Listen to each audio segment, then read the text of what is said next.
Hello అందరికీ. ఈ dress చూసారా ఎంత బాగుందో కదా, 2 పీస్ కుర్తా సెట్ అన్నమాట. ఇదైతే ఎక్కడ తీసుకున్నానా అని అనుకుంటున్నారా, మీషోలో అయితే తీసుకున్నానండి. డ్రెస్ అయితే సూపర్ ఉంది. ఇదైతే కార్తీక పౌర్ణమి రోజు వ్లాగ్ అండి. నేను పచ్చి చార్మిడి అయితే చేశాను కార్తీక పౌర్ణమి రోజున. ఎలా చేశాను అనేది మీకు చెప్తాను. ఫస్ట్ అయితే 1/2 కప్పు బియ్యం పిండి తీసుకున్నాను. తర్వాత 1/2 కప్పు బెల్లం తురుము తీసుకున్నాను. తర్వాత 2 యాలకులు అయితే తీసుకొని మొత్తం కూడా మిక్సీ జార్లో వేసుకొని బెల్లం మొత్తం కలిసేటట్టుగా మిక్స్ చేసుకొని తీసుకున్నాను.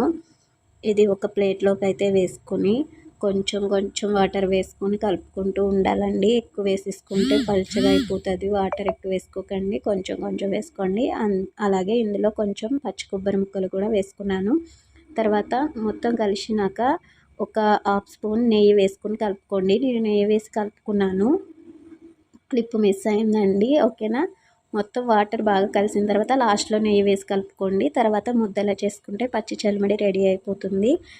బాగుంది కదా, టేస్ట్ కూడా బాగుందండి. మీకు కూడా ఈ వీడియో నచ్చితే లైక్ చేయండి. మన ఛానల్ అయితే సబ్స్క్రైబ్ చేసుకోండి. బాయ్.